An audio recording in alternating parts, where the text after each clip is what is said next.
Nós vamos ler no primeiro livro dos Reis, capítulo 18, do verso 41 até o verso 46. Então disse Elias a Acabe: sobe, come e bebe, porque já se ouve ruído de abundante chuva. Subiu Acabe a comer e a beber. Elias, porém, subiu ao cimo do Carmelo e, encurvado para a terra, meteu o rosto entre os joelhos e disse ao seu moço: sobe e olha para o lado do mar. Ele subiu, olhou e disse: não há nada.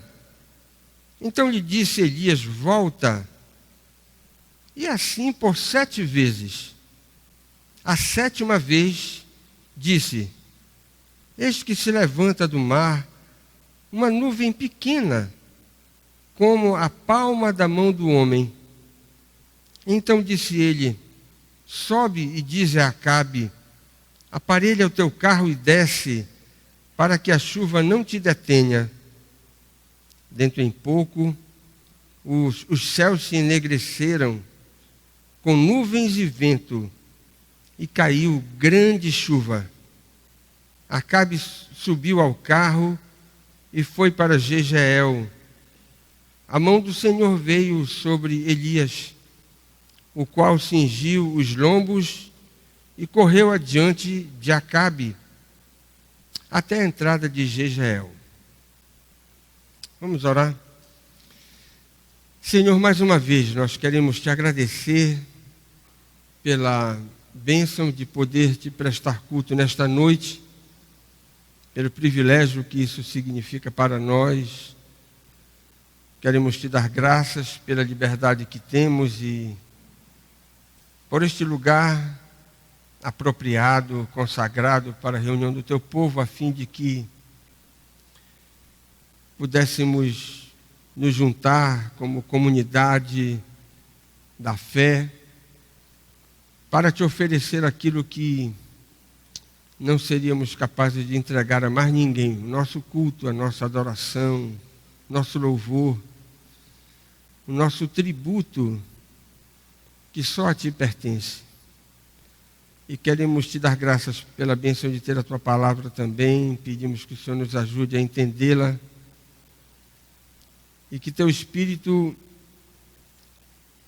nos ajude iluminando o nosso entendimento para nos apropriarmos da verdade e que essa verdade, como foi destinada por ti mesmo, produza os frutos na nossa vida, a fim de que, através do nosso comportamento, possamos demonstrar que verdadeiramente o Senhor tem transformado a nossa maneira de viver.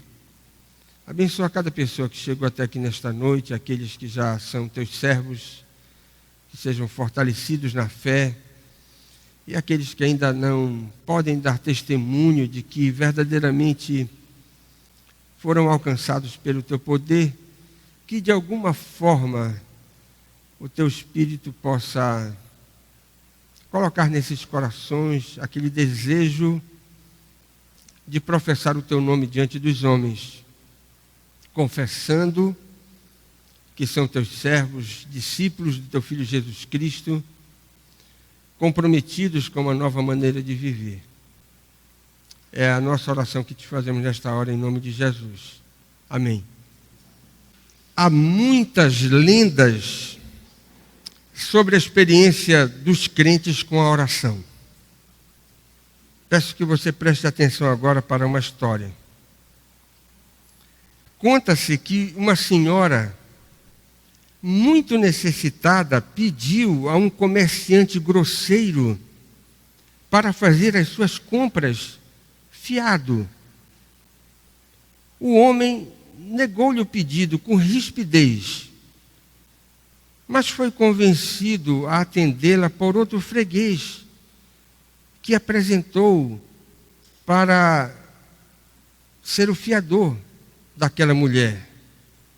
Ainda inconformado, o dono da loja pediu à mulher a sua lista de compras e disse que lhe daria todos os mantimentos de graça, até a medida do peso do papel que ela teria usado para escrever os seus itens. Depois de usar uma pequena folha de papel grosso, aquela pobre senhora colocou num prato da balança o seu escrito. No outro prato, o comerciante foi colocando vários itens e, para surpresa de todos, a bandeja com os mantimentos não abaixou. Impressionado, o homem rude pegou o papel para ver o que estava escrito e ficou chocado com o que leu. Estava escrito: Senhor, tu conheces a minha necessidade e eu deposito toda a minha confiança nas tuas mãos. Era apenas uma oração. Talvez muita gente chore com uma história dessa natureza. Mas é uma lenda. É algo inventado. Mas em contraste com essa história que pode fazer até alguém chorar, né? Eu não tenho o dom artístico para enfeitar. Se fosse o Whitfield, ele nos faria chorar, com absoluta certeza. Mas a experiência de Elias com a oração não é uma lenda.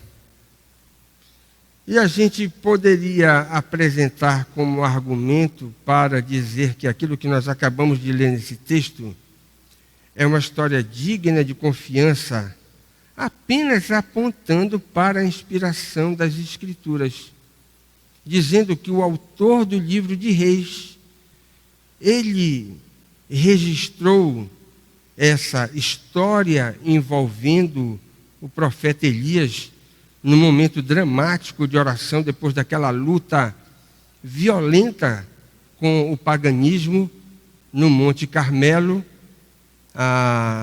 Nós podemos simplesmente dizer aquilo que o escritor de Reis registrou é digno da nossa mais absoluta confiança. Bastaria, portanto, apelar para a inspiração das Escrituras. Mas nós temos um outro argumento igualmente válido para nós concluirmos que aqui nós temos uma história de fato verdadeira e que foi registrada pelo escritor sagrado, porque nós temos o eco dessa história no Novo Testamento. E ora, se o Novo Testamento confirma aquilo que nós temos como história no Antigo Testamento, é uma prova adicional para que nós possamos depositar toda a nossa confiança nessa história. O escritor Tiago, na sua epístola, faz referência a esse episódio na sua epístola, como sendo mais uma das experiências por que passou Elias na sua vivência com este extraordinário meio de graça que é a oração. No capítulo 5, no verso 18, Tiago diz: e orou de novo, depois de 3 anos e meio de seca, e o céu deu chuva, e a terra fez germinar os seus frutos. Eu quero ver com os irmãos algumas lições que esse texto tem para nos oferecer. A primeira lição que nós precisamos aprender é essa daqui. Toda a oração que nós proferimos para Deus, nós devemos ter o cuidado de fazê-la segundo a vontade de Deus. Esse é um princípio que nós encontramos nas Escrituras. Devemos orar segundo a vontade de Deus. E essa é uma questão delicada, preste atenção, porque envolve discernimento. E muitas vezes envolve ou exige de nós um alto grau de renúncia. Não é fácil orar dizendo para o Senhor: seja feita a tua vontade. Ou orar de acordo com aquilo que nós entendemos ser a vontade de Deus para nós. Frequentemente, crentes oram para que os seus desejos sejam satisfeitos, ou muitas vezes até de forma generosa, crentes oram para que pedidos de outras pessoas sejam atendidos. Crentes se apresentam muitas vezes como notáveis intercessores. Mas olha, preste atenção numa coisa. Olhe para o texto, no verso de número 41. Elias antecipou a notícia de uma abundante chuva a Acabe, ao rei ímpio do reino do norte. E ele disse, olha, vai chover, e vai chover muito. Não simplesmente disse isso porque queria fazer média com o rei, porque era desejável para o rei que chovesse bastante sobre a terra depois daqueles 3 anos e meio de seca. Elias disse, olha, vai chover e vai chover muito. Não é porque ele estivesse interessado agora em se arriscar num projeto dessa natureza, depois de tanta secura sobre a terra, e se verdadeiramente chovesse, e chovesse de forma significativa, ele teria a sua espiritualidade confirmada. Mas preste atenção, não era para fazer média com o rei, não era porque a nação estava precisando de chuva, não era porque Elias queria confirmar a sua espiritualidade dizendo que iria chover. Sabe onde é que está a resposta? No verso 1 do capítulo 18. Veja aí. Elias disse que ia chover. E chover muito.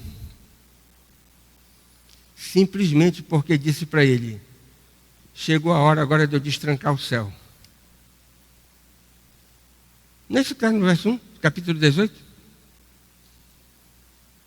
Aquele período de seca, do ponto de vista da soberania divina, estava terminado. E agora Elias, o profeta, estava anunciando isso. Irmãos, nós precisamos tirar 2 conclusões daí. A primeira é a seguinte, talvez você já tenha ouvido isso. A oração move o braço de Deus. Falso.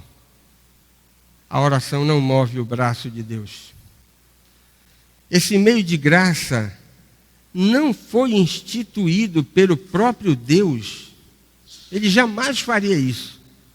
Instituir um meio de graça para que esse meio pudesse servir de instrumento nas mãos de quem quer que seja, ainda que nós estejamos lidando com um crente altissimamente consagrado, um instrumento nas mãos do homem para que ele pudesse manipular a divindade,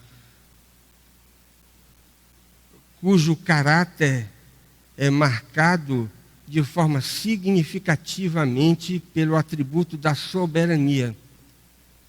Que Deus soberano é esse que estabelece um meio de graça, que é a oração, coloca esse meio de graça nas mãos dos homens e através desse meio de graça, os homens agora podem manipular o seu poder, o seu querer, a sua maneira de agir.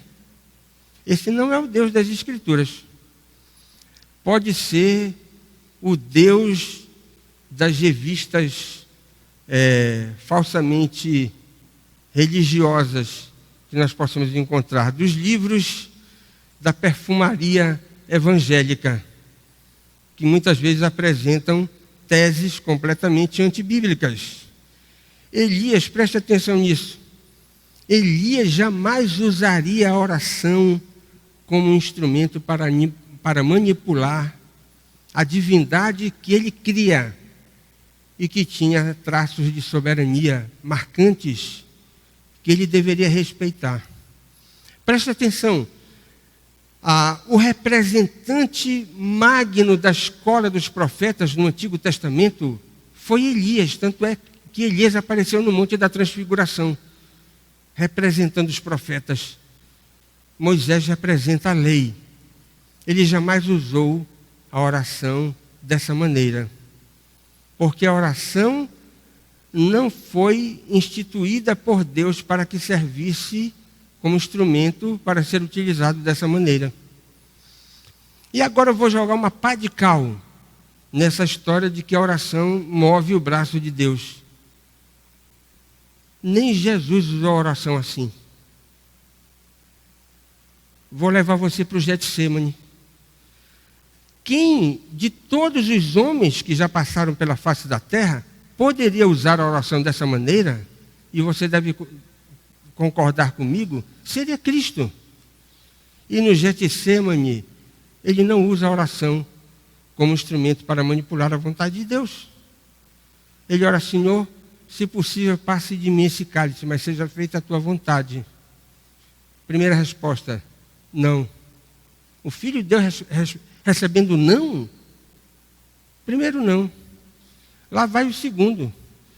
Jesus ora de novo. Recebe o segundo não. Vamos para a terceira vez então. Jesus ora a terceira vez. Recebe o terceiro não. E pronto. No Getsemane, você tem a confirmação suprema de que a oração não é o meio de graça para manipular a vontade de Deus, mover o braço de Deus, fazer com que Deus haja a nosso favor, de acordo com os nossos interesses e até para atender os nossos caprichos. Isso não tem base nenhuma nas Escrituras. Mas bem, nós podemos dizer isso com relação a Deus. Tá bom, Deus é soberano, aceito. Mas e com a natureza? Aí vem a segunda coisa que a gente precisa aprender. A oração não tem o poder de mexer com as forças da natureza. Aqui nós temos um caso clássico sobre isso. Alguém pode imaginar bem o que é o universo? O universo é um conjunto de sistemas complexos. Sistemas muito complexos. Mas preste atenção, alguém pode imaginar que esse universo todo está num estado de neutralidade. E agora você, como um crente consagrado, vai orar para interferir nas leis que regem o universo. E será que Elias não aprendeu isso de alguma forma? Através de algum exercício espiritual, ele anunciou para Acabe que vai chover, porque ele aprendeu de alguma maneira a manipular as leis que regem a natureza? Não. Sabe por quê? Razão muito simples. O universo é verdadeiramente um conjunto composto de sistemas complexos, mas não está num estado de neutralidade. O universo, o mundo visível e invisível, está debaixo do poder de Deus. Está controlado por aquele que é o Criador de todas as coisas. E nenhum homem, por mais consagrado que seja, ainda que usando a oração, esse extraordinário meio de graça, conseguirá mexer nas forças do universo a parte do controle soberano daquele que criou todas as coisas. Elias não estava mexendo na natureza. Aprenda isso. A natureza não subsiste de forma autônoma. Tem um poder que controla o mundo visível e o mundo invisível, que é o poder de Deus.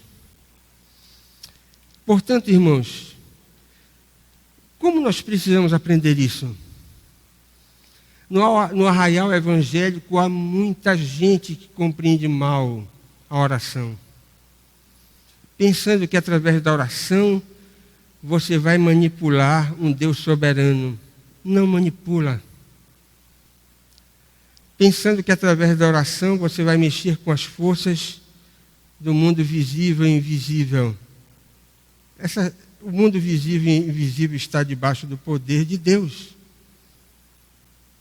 Você tem que orar para que o seu coração se conforme à vontade de Deus.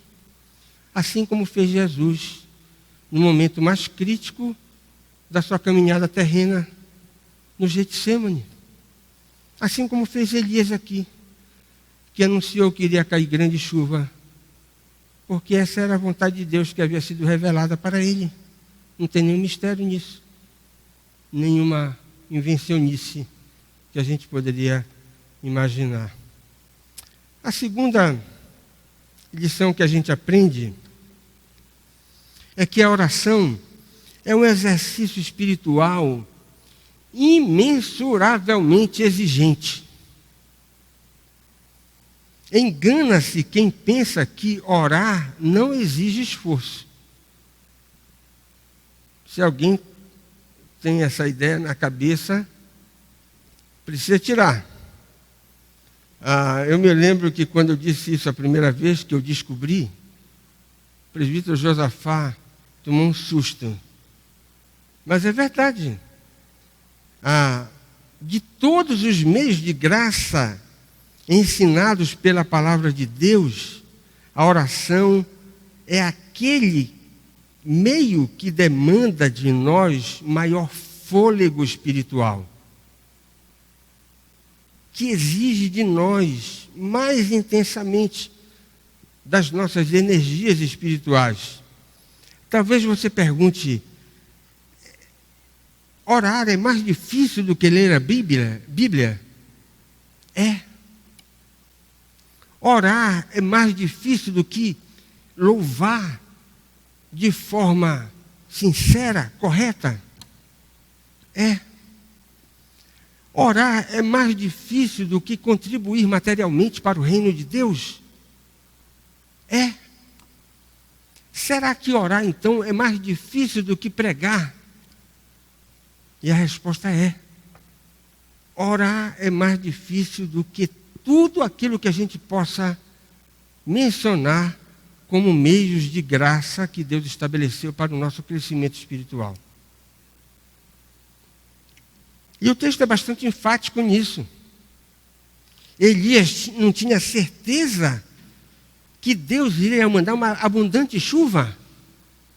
Então ele poderia dizer assim para o seu moço: tem uma rede aí, pega um açaí com peixe frito. Vou ficar agora me embalando na rede, comendo um açaí com peixe frito.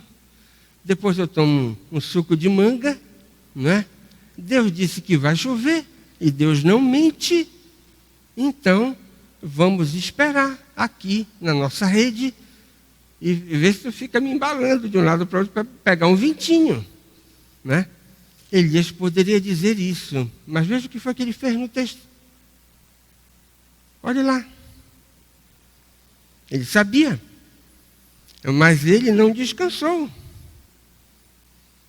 até ver a concretização da palavra de Deus, daquilo que Deus havia revelado para ele. Irmãos, primeira coisa, ele buscou um lugar reservado para orar fervorosamente.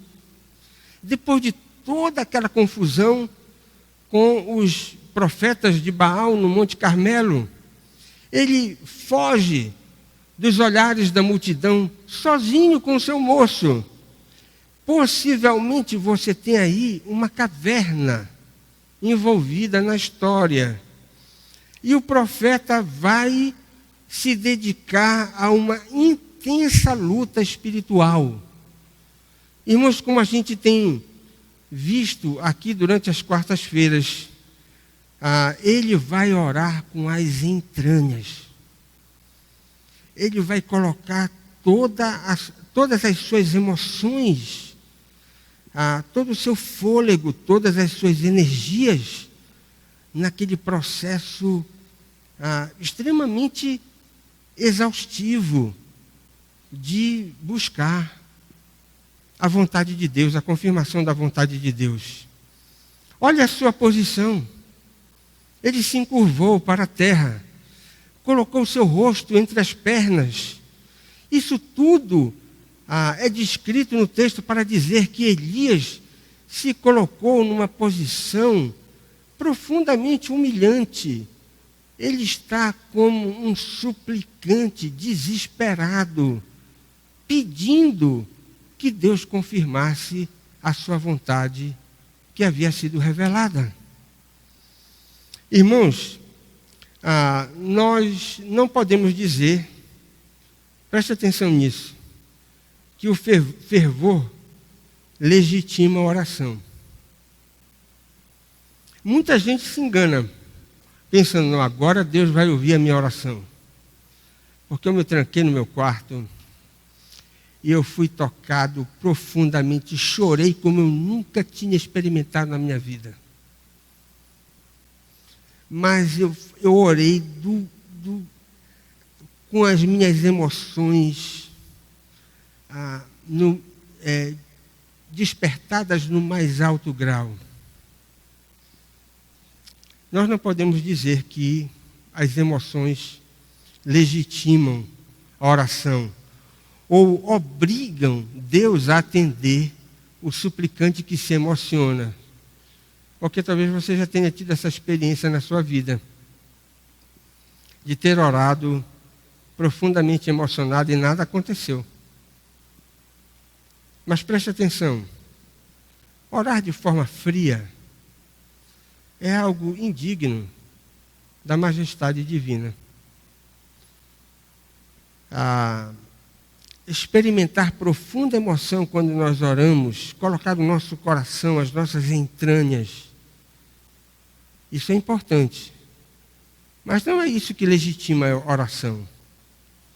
Porque nós podemos nos emocionar muito e não termos o nosso pedido atendido.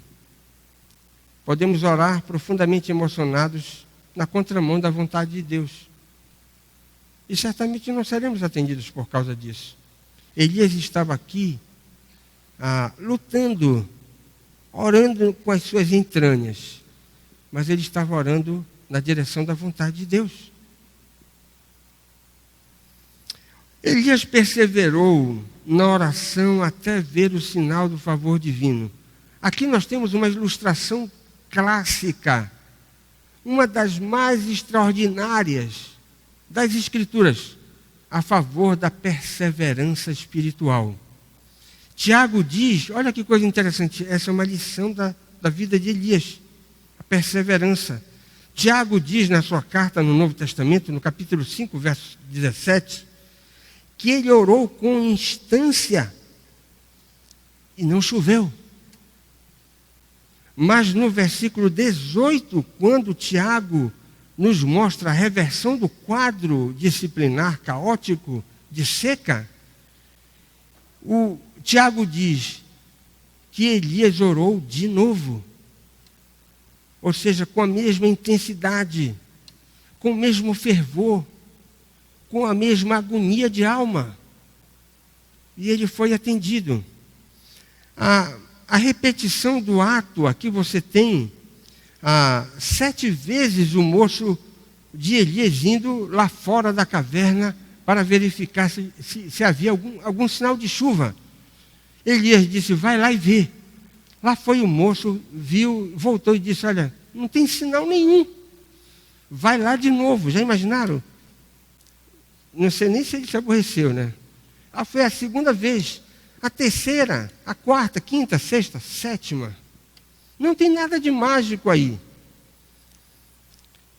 O texto simplesmente diz que aquele processo de verificação que Elias prescreveu para que o seu moço realizasse, tinha o objetivo apenas de confirmar que o profeta estava perseverante na sua decisão de buscar a vontade de Deus. Ele não sairia de lá. sem que eles tivessem a confirmação da vontade de Deus. Mas preste atenção, este é só um lado. Tem o outro lado, que está aí no verso 44. Só Elias viu, quando na 7ª vez o moço voltou. Olha, o quadro mudou, mas é uma nuvem tão pequenina como a palma de uma mão. Só Elias viu, naquele pequeno sinal, o prenúncio de uma grande chuva. Mas, irmãos, preste atenção nisso. Qual é a aplicação disso para nós? É justamente nos momentos mais escassos que a fé deve ser exercitada, para ver com esperança os pequenos sinais da graça de Deus, que podem nos trazer benefícios imensuráveis.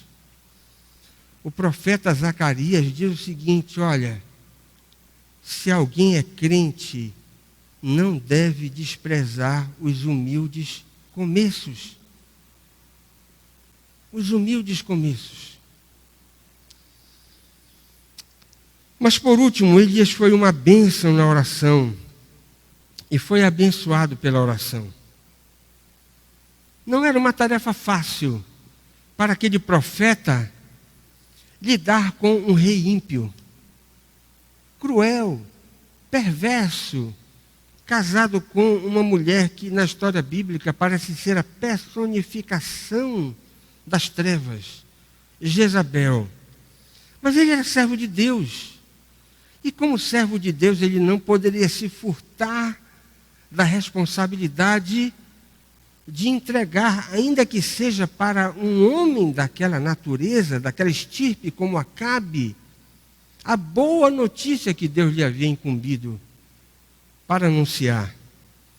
A Confederação Nortista também, apóstata, aquelas 10 tribos do norte que estavam marchando a passos largos para o cativeiro na Síria, também não merecia receber um aviso de que a seca iria terminar depois daqueles 3 anos e meio de juízo divino. Mas uma grande chuva cairia sobre a terra para interromper aquele período. Irmãos, sem dúvidas, preste atenção nisso, a maior contribuição de Elias naquele contexto de impiedade generalizada não foi o fato dele servir como instrumento para sinalizar para a nação de Israel a relação do próprio povo com a vontade de Deus. Isso, sem dúvida alguma, foi muito, preste atenção nisso, foi muito importante. E muitas vezes os profetas, eles agem como a própria consciência da nação.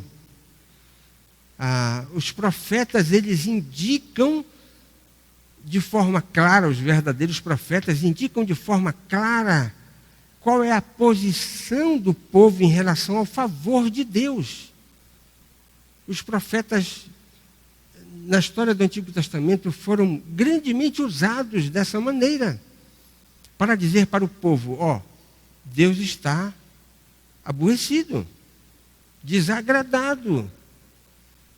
Ou dizer que Deus renovou seu favor para com a própria nação, que havia se arrependido. Os profetas funcionavam dessa maneira, como instrumentos para indicar de forma clara e precisa qual a relação de Deus com a própria nação da aliança, se era de favor ou se era de castigo. Mas preste atenção, essa não foi a principal contribuição de Elias. Ele serviu para isso? Serviu. Mas não foi a sua principal contribuição. A mais expressiva lição da vida de Elias nesse período, e essa lição ficou estampada para toda a história. Elias foi um notável modelo de verdadeira espiritualidade. Essa é a maior contribuição do profeta. Ser um modelo de verdadeira espiritualidade. Mais do que servir como instrumento para sinalizar o favor divino, a situação da nação diante do favor de Deus. Nas palavras de Tiago, preste atenção nisso. Elias era um homem comum. Não tinha uma natureza diferente da nossa. Mas com profunda intimidade com aquele que é o Senhor de toda a terra. Por outro lado, veja como termina o texto, no verso 46. A mão do Senhor veio sobre Elias. A distância do Carmelo até essa cidade que aparece mencionada no texto, que é Jezreel, onde Acabe tinha o seu palácio, essa distância era de 27 quilômetros. E Acabe, você deve ter prestado atenção no texto, não deu carona para Elias no seu carro. Mas se você prestou atenção na leitura do texto, você pode observar que Elias chegou antes de Acabe, em Jezreel, correndo. Como é que pode um negócio desse? Só tem uma explicação. Ele recebeu uma capacitação especial para realizar essa façanha. Irmãos, a lição que nós aprendemos aqui é que nós não temos capacidade para prever os efeitos que o nosso compromisso sincero com a oração, os efeitos que esse compromisso pode produzir em nós posteriormente. Muitas vezes nós não temos essa ideia na nossa mente. Às vezes oramos de forma ritualística, fria, sem verdadeiramente atentar para essa realidade. Esses efeitos espirituais são imprevisíveis e surpreendentes. Talvez você não vá, muito provavelmente você não vai experimentar uma trasladação dessa natureza aqui extraordinária, que foi experimentada pelo profeta. Mas Deus tem outras coisas para fazer, que muitas vezes nós nem imaginamos. Ele é o Senhor soberano, Criador de todas as coisas, Rei do universo, que mexe com o mundo visível e invisível, de acordo com o seu beneplácito. E precisamos nos ajustar a isso. Quero fazer 3 perguntas para você hoje à noite. A primeira é essa daqui. Você conhece alguém que usa a oração como uma espécie de mecanismo para acionar o poder de Deus? Quem aqui conhece alguém?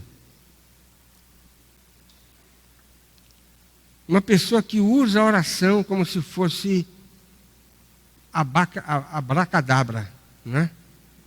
Uma fórmula mágica para acionar o poder de Deus. Se você conhece alguma pessoa e você tiver a oportunidade, corrija, por favor, o pensamento dessa pessoa sobre a oração, dizendo que esse pensamento não é bíblico. Isso não é ensinado nas Escrituras. Nem Jesus usou a oração dessa maneira. Deixa eu fazer uma segunda pergunta aqui. Mais difícil. Quem aqui está precisando orar mais e orar melhor. Levante seu braço bem alto. Então, quarta-feira, eu estou te esperando aqui. Né? Nós estamos estudando aqui na quarta-feira Cristo e a oração, no Evangelho de Lucas. Eu acho que são as melhores pregações dessa igreja aqui, na quarta-feira. Se você está precisando orar mais e melhor, quarta-feira, vamos estar juntos aqui. Mas eu reservei uma última pergunta, pior de todas, mais difícil. Olha essa pergunta aqui. Como seria a igreja se todo mundo que faz parte dessa comunidade orasse como você? Muito difícil, né? Que a vida de Elias possa nos estimular a andar com Deus e que Ele possa andar conosco na vida de oração. Deus eterno, te damos graças pela bênção de ter a Tua palavra para a nossa instrução, pelas lições que podemos aprender da vida deste servo Teu, profeta, mas homem comum, como diz a Tua palavra, igual a nós, sujeito aos mesmos sentimentos, mas alguém afinado com a Tua vontade, alguém com o seu coração ligado ao Teu. E nesta noite pedimos a Tua bênção sobre nós, que o Senhor nos ajude na nossa caminhada cristã a desenvolver a nossa intimidade com a Tua presença através desse meio extraordinário que é a oração. Ajuda-nos, ó Espírito Santo, para que possamos orar segundo a vontade de Deus. Intercede por nós, como diz a Tua palavra, com gemidos inexprimíveis, para que possamos nos ajustar àquilo que é o Teu desejo para a nossa vida e não ajustar o nosso desejo à vontade do Senhor. Tem misericórdia de cada pessoa aqui presente nesta noite, abençoando, aplicando as verdades da Tua palavra, fazendo com que cada um de nós possa sair daqui esta noite com algum desafio, alguma batalha para travar na vida espiritual, nessa caminhada que exige de nós esforço para que possamos nos ajustar àquilo que o Senhor deseja para a nossa vida.